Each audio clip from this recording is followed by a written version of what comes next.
Órale, solo choclos, tres chingones, boxing shots, all the chingones y chingonas. So, man, over the weekend in Long Beach, California, shots to Longo at Thunder Studios. We went ahead and we had some Marv Nation boxing via the zone. And I had a little bit more interest in this card this time around, especially because I had one of the fighters on here that goes by the name Lobito Gonzalez, Jesse Lobito Gonzalez. He went up against Brian Flores. And we're going to get into that and the main event and how this all connects. Because in the main event, you had Fernando Vargas Jr. getting in there against Gonzalo Correa. So I had Jesse on here last week to promote his fight, and Jesse kind of got on the radar. He is the gentleman on the right side of the screen. If you guys want to check out that interview, I will pin it in the comments section. You guys could go ahead and check it out. It's actually the second time I had him on this channel. Um, Now he had a 6 rounder against this guy, Brian Flores Jr. I'm sorry, Brian Flores, not Jr., just Brian Flores. And the reason why this fight had a little bit more interest is because last year, Jesse Gonzalez was a very late replacement to step into the ring against Fernando Vargas Jr. in a fight that so many people that saw this fight believe that Jesse Gonzalez won, myself included. This is before I even had Jesse Gonzalez on the channel, before I even got a chance to know a little bit about this kid and his team. I was watching the fight and I'm like, dude, you know, Gonzalez won this fight, but there was a clash of heads. The fight was stopped due to the bleeding on Vargas Jr.'s head, and they went to the scorecards. And even with that, I was still thinking like Gonzalez beat him, but they gave it to Fernando Vargas Jr. Now, usually when things like that happen, in the boxing world, we already know what time it is, right? It's like, well, you give it to the bigger name, of course. If one fighter didn't dominate, I mean, like completely dominate, then it's most likely going to go to the bigger name, right? And in this case, Vargas Jr. is the bigger name. I mean, Jesse Gonzalez, he was a very, very late replacement for this fight here, right? And ever since then, him and his team had been calling for a rematch. Heck, I've been calling for a rematch, right? So many people that were involved in this fight here were calling for a rematch between Jesse Gonzalez and Fernando Vargas Jr. Now, to the best of my knowledge, the Vargas team did not want this rematch. So, as the card this past weekend went down, both of these guys, Jesse and Fernando, were on the same card, not fighting each other. But I thought it was interesting that they would be on the same card, and I'm thinking in my mind, the matchmaker in me is like, if both of these guys look good, if both of these guys take care of business, they should be, there should be more of an uproar for this rematch that I think needs to take place.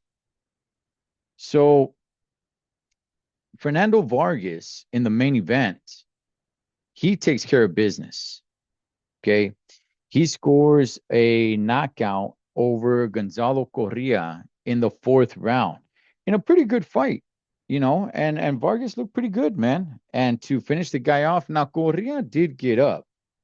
He got up and he did follow the referee's instructions, right? The referee told him, hey, put your hands up. Correa put his hands up. Said, hey, walk to me. Correa walked to him, and the referee stopped it anyways. Now, I'm not saying that that's something suspicious, because you could just, if the referee sees it in the fighter's eyes, even though he's following the instructions, the referee could still wave it off. So in no way whatsoever am I saying that, hey, I'm sorry, the referee was dirty in all of this. Because I thought, like, Correa did everything that the referee asked him to do, and he still waved it off. Now, after that knockout, I'm sorry, after that drop right there, after he dropped him, I truly believe Correa was gonna lose. That was it. I think I don't think he was gonna recover 100%, and I think Vargas eventually was gonna get him anyway. So Vargas did take care of business earlier that night. By the way, Vargas came out with King Little G, who was wearing a Houston Oilers jacket. He came out with his posse, with his brothers, and all that stuff, man. Um, putting on a show. Earlier that night, you had Brian Flores in there against Jesse Lobito Gonzalez, again, who I've had on this show twice now. And, it was a pretty good fight. Um, Brian Flores looked pretty heavy. Just seeing both of these guys in there, he looked a little bit heavier. He looked a little bit more, uh, I should say like flabby. I'm not really sure, man, but he did definitely looked a little bit heavier, especially around the gut area. I don't know if he had trouble making the weight, but he definitely hydrated to being a bigger dude. Um, it was a decent fight. It was a 6 rounder. And the reason why I'm I want to talk about this is because there is no way that Flores, shout outs to him, won this fight. Now, I know people might say that, hey, Holmes, you're going to be biased because you've had Jesse on here. So, you've kind of connected with the little homie and you're rooting for him. Was I rooting for him? Yeah. Yeah, I was. But I'll keep it real. And I will criticize in just a second where he needs to be criticized. Out of those 6 rounds, to me, easily, Lobito won 4. Easily. Now, could he have lost 2 rounds out of the 6? Yeah, I could see that. I got no problem with that. Definitely lost 1 round. And here's one thing that I got to go ahead and say when it comes to Lobito Gonzalez. He took his foot off the gas in that 6th and final round. He danced around a little bit. He engaged a little bit here, a little bit there. And in my mind, I'm like, kid, go for it. Go for the kill. You gotta make a statement. You've been wanting this rematch with Fernando Vargas Jr. Don't let this slip away. Go for the kill. And it just seemed like he was more engaged in the fight earlier in the fight than he was in the 6th and final round, where I was like, no, kid, now is the time to really step it up. Now is the time to really show everybody, like, hey, I'm just not going to try to coast to a win here. Like, you got to go after this guy. You got to go for the kill. I get it. You're taking a risk. I don't know how hard this Florida's guy hits. But in my mind, as I'm watching the fight, I'm like, Lobito, it's the final round, brother. Go get it. Go destroy this dude. And it went to the judges. And there was a long pause to get the judges' scorecards. And I was watching it with my sons. And one of my sons was like, man, this seems pretty sus, man. Like, what's with the long pause? Like, it was the longest pause of the night to get to the judges' scorecards. And then it was announced that Brian Flores won the fight. I thought Gonzalez got screwed over. I don't see how Flores won this fight. Um, if you really want to be extremely generous, you could say it was a 3-3, 3 rounds apiece, and say it's a draw. If you I mean, that's stretching it. Now, I don't want to exaggerate here. No way whatsoever am I saying that Lobito Gonzalez went in there and completely dominated, destroyed Flores. No, but at the end of the round, you were able to see, okay, Gonzalez took that round. That final round, that's the part where I was just like, you got to pick it up, kid. And he didn't. That round, I definitely gave to Flores, and you could give another round to Flores earlier in the fight as well.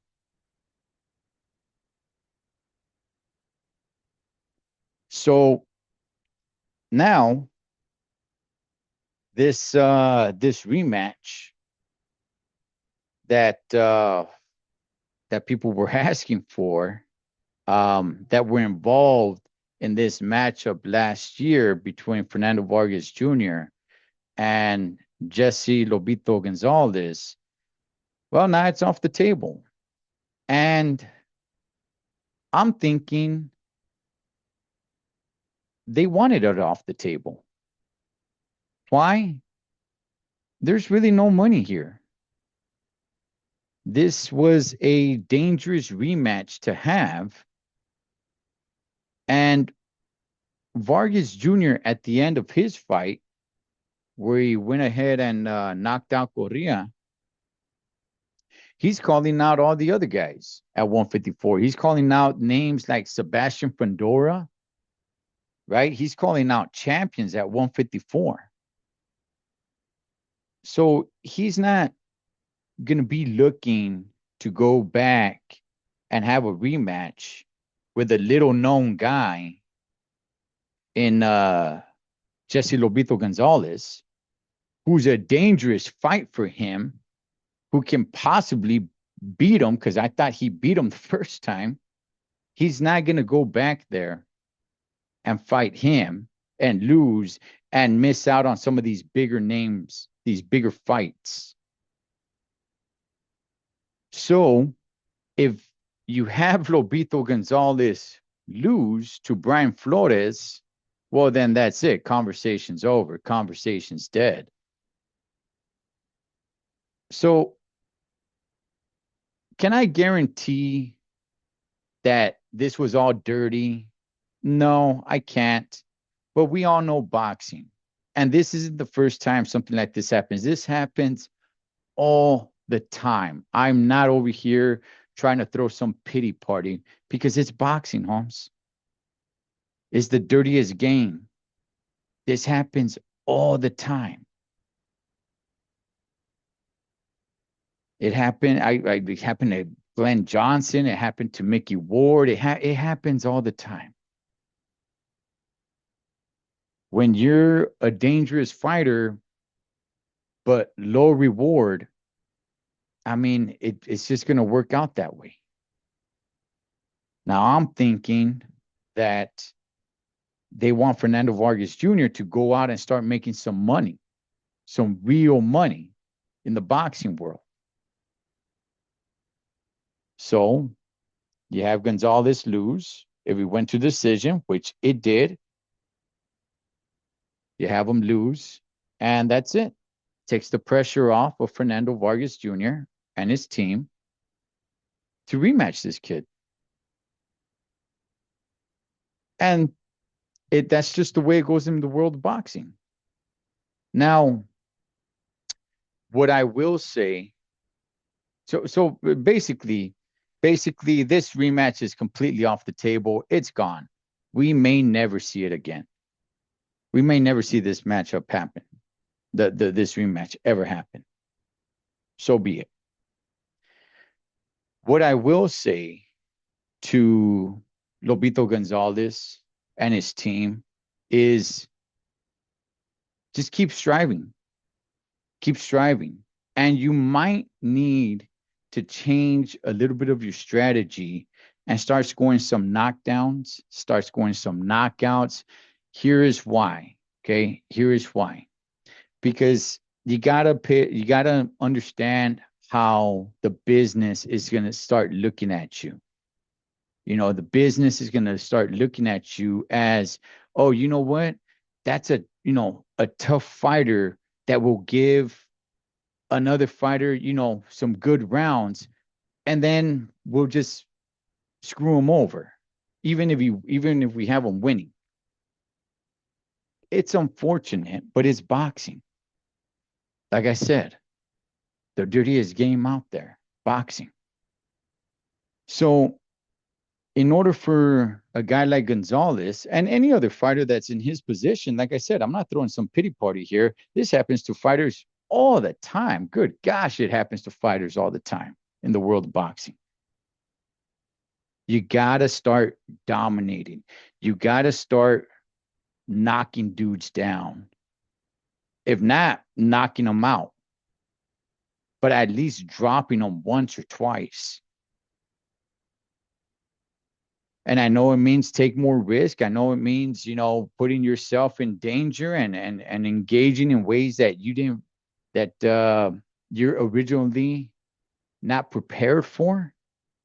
Now you got to throw a different arsenal in your training camp. But there's definitely room in this sport for fighters like this. Because more than anything else, what do you want to be? You want to be entertained, right? We have seen some high profile fights worth a lot of money completely disappoint when it comes to entertainment. More than anything, you want to see guys fight. So, that's my thoughts, man. Fernando Vargas Jr. Look, and you know what? Let me go ahead and say this. Congratulations to Fernando Vargas Sr. Okay, congratulations to him.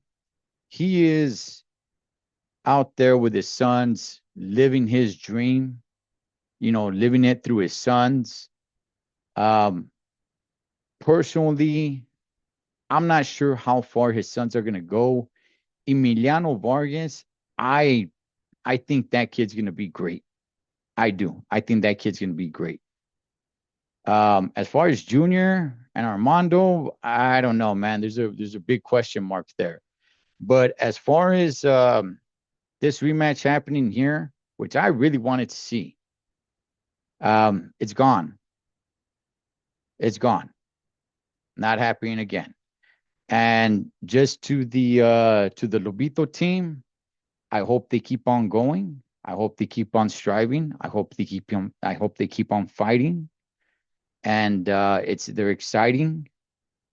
But these things are going to keep on happening to teams like them, you know, because they don't have that big name. They don't have a lot of money behind them. They don't have a big spark, around them. And credit to their team because they actually brought a fan base, which was cool. That's cool. That's a way. That's a start right there. Have a fan base show up. When they gave this fight to Brian Flores, you had Gabriel Rosado. It seemed like he was about to say something. He's all like, "Oh man," like he was disgusted, and he stopped. I don't know if somebody tapped him on the shoulder and said, "Hey, don't say anything." I don't know. Everything seemed kind of suspect. But again, it's boxing. This is the way it works. So, um, stay in the gym, get another fight, and yeah, man, I think he's gonna have to start really, truly applying some pressure and start dropping some of these dudes. Um, and not just to him, but to everybody in his position, because most fighters that get into boxing are not going to become superstars. And like I said, I'm not throwing some pity party here for him because this happens to fighters all over the world. You're going to have to do something different. You're going to have to start dropping guys to start getting those victories where the judges cannot get away from it. Like, yeah, there's no way I can even score it for the other guy. This guy got dropped 2, 3 times in a 6-round fight. I can't score it. So we have to give it to him. Or to the point where it's such a robbery where people have to put focus on it. But nonetheless, man, uh, you know, congratulations to the Vargas team. Looks like they're gonna be moving on to bigger, better things. This rematch, it's gone, and to Team Lobito, keep going, homie. Keep going, keep doing your thing, and wish you guys nothing but the best, man. You guys got support here on Los Tres Chingones Boxing. Shout out to all the chingones y chingonas. Catch you guys on next round.